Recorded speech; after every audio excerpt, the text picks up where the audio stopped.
11th physics में बेटा आज का हमारा टॉपिक है cross product of two vectors. Cross product of two vector के अंदर क्या है, हमारे पास दो वेक्टर हैं, उनका हम क्रॉस प्रोडक्ट करेंगे। इससे पहले हमने डॉट प्रोडक्ट जो है वो कंप्लीट कर लिया है, और जो डॉट प्रोडक्ट है उसको हमने स्केलर प्रोडक्ट बोला था बेटा। क्यों? क्योंकि उसका जो रिजल्ट आया था उसके अंदर आई कैप, जे कैप, के कैप नहीं है, यानी कि जो क्वांटिटी आती है डॉट प्रोडक्ट से वो स्केलर क्वांटिटी आती है, इसलिए उसको स्केलर प्रोडक्ट भी कहते थे।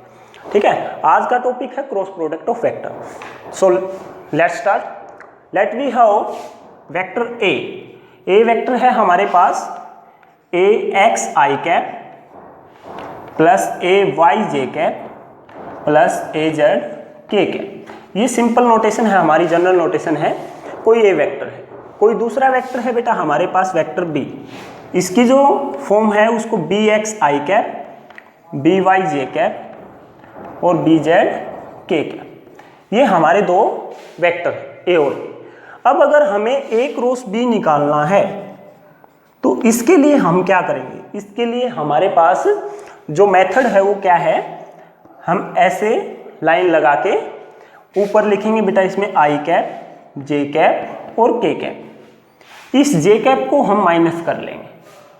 ठीक है, अब पहले अगर हमें ध्यान रखना ये कॉम्यूटेटिव नहीं होता है, डॉट प्रोडक्ट कॉम्यूटेटिव होता है। कॉम्यूटेटिव कैसे होता है?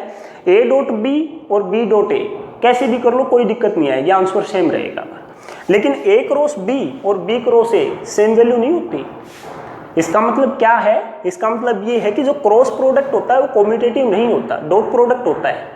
तो अगर ए क्रॉस बी है तो पहले ऊपर हम लिखेंगे ए के जो कोऑर्डिनेट है हमारे, और बी क्रॉस ए है तो पहले बी के लिखेंगे। ठीक है ना, अगर ए क्रॉस बी है तो पहले ए वाले लिखेंगे फिर नीचे बी वाले। ठीक है, और बी क्रॉस ए है तो ऊपर बी वाले नीचे ए वाले। तो ए क्रॉस बी हम कर रहे हैं तो आई कैप के नीचे ए के अंदर ए वेक्टर का आई कैप के साथ कौन सा पार्ट है? ए एक्स, जे के पास ए वाई और के कैप के पास ए जेड। अब वैसे ही बी के लिखेंगे बेटा बी एक्स, बी वाई और बी जेड। ठीक है, अब देखो इसको करते हैं स्टार्ट। तो इसके लिए क्या आपको तरीका यूज करना है? सबसे पहले आप इसको पकड़िए आई कैप। ठीक है, आई कैप को पकड़िए, ये छोड़ दीजिए, ये छोड़ दीजिए, ये जो आई कैप के अंदर है वो रो और कॉलम पूरा छोड़ दीजिए आप। इन दोनों की कीजिए मल्टीप्लाई।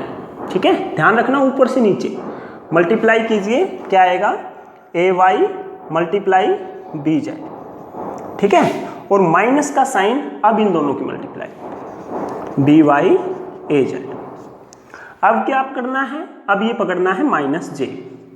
ठीक है, ध्यान रखना बीच वाले के साथ माइनस है, माइनस जे। जे के अंदर क्या आएगा? अब की बार जे वाली रो और कॉलम छोड़ दीजिए, जे वाली छोड़ देंगे तो ये बचेगा ना, इसकी मल्टीप्लाई किसके साथ? बी जेड के साथ। तो ए एक्स बी जेड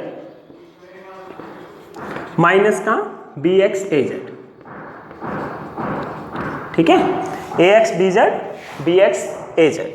ठीक है, अब इसके बाद क्या आएगा? प्लस, अब इसको पकड़ लीजिए के के, इसके साथ क्या आएगा?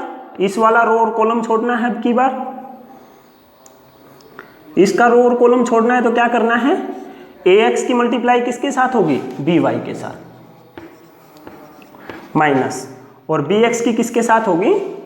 ए वाई के साथ। B X minus B X multiply A Y. ठीक है, एक बार दोबारा से देखिए बेटा, ये है हमारा ए क्रॉस बी का रिजल्ट। इसको लिखेंगे यहाँ पे ए क्रॉस बी। क्या आएगा? ध्यान से देखिए बेटा, पहले आई जे के कैप लिखिए। जे का जो है ना, जो जे है उसको नेगेटिव लेते हैं, बीच वाले को माइनस लेते हैं। ठीक है, इसके बाद क्या करना है? फर्स्ट स्टेप के अंदर आप क्या कीजिए? आई कैप को लेंगे, आई वाला पूरा कॉलम और रो दोनों छोड़ देंगे। अब इसके बाद क्या आता है? ए वाई, तो इसकी मल्टीप्लाई इसके साथ। ठीक है, ध्यान रखना लेफ्ट टू राइट, इसकी मल्टीप्लाई इसके साथ और फिर माइनस का निशान, माइनस का निशान और इसकी इसके साथ। फिर माइनस का जे कैप पकड़िए, फिर जे वाला कॉलम छोड़िए और जे वाली रो छोड़ दीजिए। ए एक्स है अब की बार, ए एक्स की मल्टीप्लाई बी जेड के साथ माइनस बी एक्स की ए जेड के साथ। ठीक है, फिर क्या करना है? अब की बार के कैप पकड़ेंगे तो ए एक्स की बी वाई के साथ माइनस बी एक्स की ए वाई के साथ। ठीक है, तो ये हमारा जो जनरल फॉर्मूला बन गया हमारा किसका? क्रॉस प्रोडक्ट का। अब इसके अंदर ध्यान देने वाली बात यह है कि ax, ay, az, bx, by, bz ये कुछ ना कुछ न्यूमेरिकल वैल्यू हैं, ठीक है, ऐसे बोलो कांस्टेंट वैल्यू है कुछ ना कुछ, जैसे नंबर में मिलेंगे 2, 4, 10, 5, 6 जो भी है, ठीक है। तो इसका मतलब क्या है कि इनकी मल्टीप्लाई भी नंबर में होगी, यानी कि इसका जो रिजल्ट आएगा ना उसके साथ एक बात गौर से देखो बेटा, जो इसका रिजल्ट आएगा उसके साथ आई कैप, जे कैप और के कैप है, यानी कि जो ए क्रॉस बी है उसका जो रिजल्ट आता है वो कैसा आता है, वो वेक्टर क्वांटिटी आता है। यही कारण है कि जो क्रॉस प्रोडक्ट है उसको हम वेक्टर प्रोडक्ट भी बोलते हैं। क्या बोलते हैं? वेक्टर प्रोडक्ट, ठीक है। क्रॉस प्रोडक्ट को कौन सा प्रोडक्ट बोलेंगे? Vector product. और डॉट प्रोडक्ट का स्केलर रिजल्ट आता था तो उसको स्केलर प्रोडक्ट बोलते थे, ठीक है। क्लियर ये बात, ठीक है। तो इससे क्या है, हमारा ए क्रॉस बी का जो फॉर्मूला है जनरल वो ये हो जाएगा। इसके अलावा अगर आई कैप, जे कैप और के कैप में वैल्यू हमें दे रखी है, आई कैप, जे कैप और के कैप में वैल्यू गिवन है तो हम ये कर देंगे। अब इसके बाद जो ए क्रॉस बी है इसकी वैल्यू कई बार न्यूमेरिकल अलग तरीके से पूछता है बेटा, ठीक है। इसकी वैल्यू अगर ऐसे ना गिवन हो करके, अगर मैग्नीट्यूड में वैल्यू इसकी गिवन हो और इन दोनों वेक्टर के बीच में कुछ एंगल थीटा हो तो उस टाइम पे हमारा क्या रहेगा? तो ए क्रॉस बी का जो जनरल फॉर्मूला है बेटा, वो जैसे ए डॉट बी का हमारा जनरल फॉर्मूला क्या था, ए डॉट बी का क्या फॉर्मूला था, ए बी कोस थीटा, वैसे ही ए क्रॉस बी इसका जनरल फॉर्मूला क्या है, ए क्रॉस बी का जनरल फॉर्मूला है बेटा ए बी साइन थीटा, ठीक है। क्या आ जाएगा? A B sine theta. लेकिन एक चीज की गड़बड़ है। गड़बड़ किस चीज की है कि ए क्रॉस बी हमने देखा वेक्टर क्वांटिटी आती है, अब यहाँ पे ए पे भी वेक्टर नहीं है, बी पे भी नहीं है, यानी कि ये दोनों मैग्नीट्यूड है। आपको बुक में ऐसे भी मिल सकता है बेटा, ठीक है। ये दोनों क्या है? मैग्नीट्यूड है, ए और बी, और साथ में साइन थीटा। तो ये तो वेक्टर है, ये वेक्टर नहीं है, तो इसका मतलब कुछ ना कुछ गड़बड़ है। तो इसके साथ में एक चीज की कमी है बेटा, इसके साथ में कमी है किसकी? एन कैप की। ये जो एन कैप है ये है बेटा यूनिट वेक्टर। एन कैप क्या है? Where N cap is unit vector, ठीक है, यूनिट वेक्टर। अब यूनिट वेक्टर तो है, ठीक है, लेकिन इसकी डायरेक्शन क्या होगी फिर? तो ये जो यूनिट वेक्टर है ना ये किसकी डायरेक्शन में है? ये जो क्रॉस प्रोडक्ट का रिजल्ट आएगा हमारा, उस रिजल्ट की जो डायरेक्शन होगी, यानी कि जो ए क्रॉस बी से जो वेक्टर आएगा इस वेक्टर की जो डायरेक्शन होगी उसकी डायरेक्शन के अंदर हमारा ये यूनिट वेक्टर है, ठीक है। दूसरे शब्दों में हम बोलेंगे कि जो ए क्रॉस बी की जो डायरेक्शन आएगी उसका या फिर उसी डायरेक्शन के अंदर एक यूनिट वेक्टर होता है जिसको हमने किससे लिखा है? एन कैप से लिखा है, unit vector in direction of A cross B, ठीक है। यानी कि दूसरे शब्दों में क्या बोलेंगे कि जो एन कैप की है यूनिट वेक्टर की जो डायरेक्शन है, इसकी यूनिट वेक्टर का मैग्नीट्यूड तो 1 होता है, मैग्नीट्यूड तो होता ही नहीं है ना, इसका 1 होता है, तो इसकी जो डायरेक्शन होती है केवल डायरेक्शन दिखाने के लिए लगता है, तो इसकी डायरेक्शन कौन सी है? इसकी डायरेक्शन वही है जो ए क्रॉस बी की डायरेक्शन होती है, ठीक है। तो इस तरह से भी आएगा। अब इसके ऊपर 1-2 न्यूमेरिकल भी देखेंगे हम। अब इससे पहले एक चीज और देख लीजिए, ये जो क्रॉस प्रोडक्ट होता है ना बेटा, इसके ऊपर घुमा फिरा के क्वेश्चन पूछे जाते हैं। घुमा फिरा के कैसे पूछे जाते हैं? ये जो क्रॉस प्रोडक्ट का जो रिजल्ट आता है, ये ए वेक्टर था ये हमारा, और एक बी वेक्टर था हमारा, और एक आया है ए क्रॉस बी वेक्टर। ए क्रॉस बी जो आया है वो भी तो वेक्टर ही है ना। तो ये जो ए क्रॉस बी वेक्टर आया है, इस वेक्टर की डायरेक्शन इन दोनों वेक्टर के परपेंडिकुलर होती है।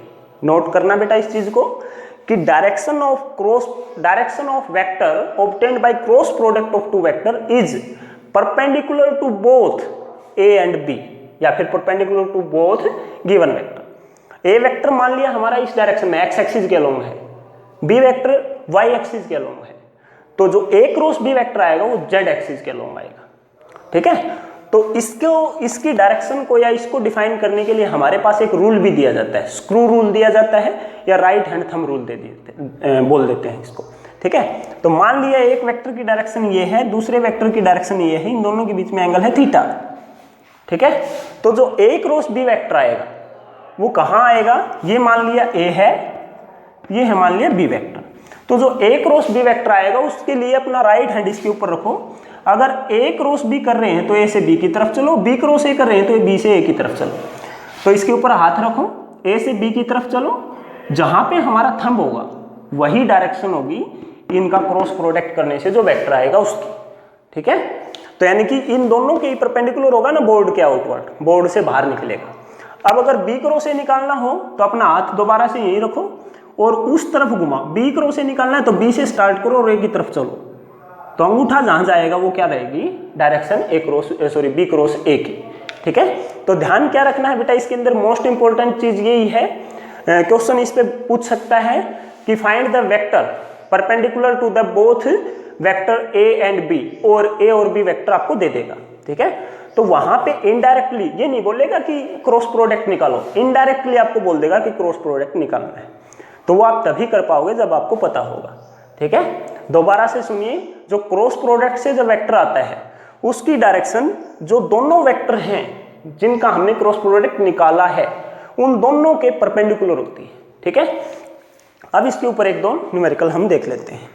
ठीक है, न्यूमेरिकल कैसे देखते हैं, देखो सबसे पहले तो हम इसी के ऊपर देखते हैं। मान लेते हैं कि जो ए वेक्टर है हमारे पास कोई, वो है बेटा 2i कैप प्लस जे कैप माइनस 3k कैप। ठीक है, और बी वेक्टर है कोई i cap minus J cap plus 2j cap, लिख लेते हैं इसको, माइनस 3 माइनस k कैप अकेला। ठीक है, ये दो वेक्टर हैं। तो या तो ऐसे दे देगा फाइंड ए क्रॉस बी, या फिर ऐसे दे दिया जाता है कि find the vector perpendicular to both given vector. तो उस टाइम पे हमें ए क्रॉस बी ही निकालना पड़ता है। तो ए क्रॉस बी कैसे निकलेगा बेटा, क्या करना है, आई जे कैप के कैप, जे को माइनस कर देना है, लिखो ये, इसमें क्या है 2 1 माइनस 3, ध्यान रखना है साइन साथ में रहेगा, 2 जे के साथ कुछ नहीं है तो 1 होता है, 2 1 माइनस 3, 2 1 माइनस 3। अब आगे क्या है 1 2 माइनस 1, 1 2 माइनस 1। क्या करना है बेटा, पहले आई कैप के साथ क्या आएगा, पहले इन दोनों की मल्टीप्लाई, 1 माइनस 1 की मल्टीप्लाई क्या होती है, माइनस 1, और फिर माइनस का निशान हमें लगाना, ध्यान रखना बेटा ये ऐसे करना है, माइनस का ये इन दोनों की मल्टीप्लाई जो भी आए, लेकिन माइनस का साइन हमें लगाना है। अब इसके बाद क्या है, इसके बाद है इन दोनों की मल्टीप्लाई, 2 3 जा 6, माइनस का आ गया, एक माइनस का निशान तो हमें लगाना है क्योंकि फॉर्मूले में है, दूसरा माइनस का आ गया है अपने आप, तो माइनस और इसके बाद फिर से माइनस आता है तो प्लस हो जाता है, कितना आ जाएगा 3 2 जा 6। अब क्या करना है, जे कैप ऑटोमेटिक माइनस का लेके चलना है अपने आप से ही। ठीक है, आई कैप वाला कंप्लीट हो गया ना पार्ट। अब जे कैप वाले में जे जो है वो माइनस का लेके चलना है स्टार्टिंग में।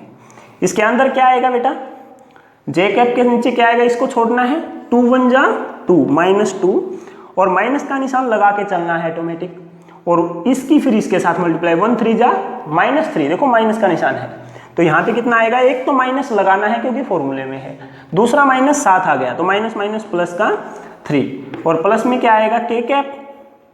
अब के कैप के साथ कितना आता है, इसको छोड़ना है, इसको छोड़ना है, तो बेटा इन दोनों की मल्टीप्लाई 2 2 जा 4, माइनस का निशान लगाना है, फिर उसके बाद 1 1 जा 1। ठीक है, अब ए क्रॉस बी कैसे निकल जाएगा, 6 माइनस 1, ठीक है, बड़े में से छोटा घटाओ, निशान बड़े वाला, 6 माइनस 1 5 आई कैप। अब देखो इसमें क्या आएगा, 3 माइनस 2 1, अंदर प्लस का 1 है लेकिन बाहर माइनस का जे है तो माइनस का जे ही रहेगा। ठीक है ना, प्लस 4 माइनस 1 3 के कैप। तो ये जो वेक्टर है हमारा, ये आ गया हमारा ए क्रॉस बी वेक्टर। ठीक है, अब कई बार क्वेश्चन ऐसे पूछ लेता है बेटा, ये तो हमारा सिंपल था, जनरल क्वेश्चन था, ए क्रॉस बी निकाल लिया। अब कई बार क्वेश्चन ऐसे देता है कि जो ए और बी वेक्टर है ना, इन दोनों के बीच में जो एंगल है, ए और बी जो वेक्टर हैं इन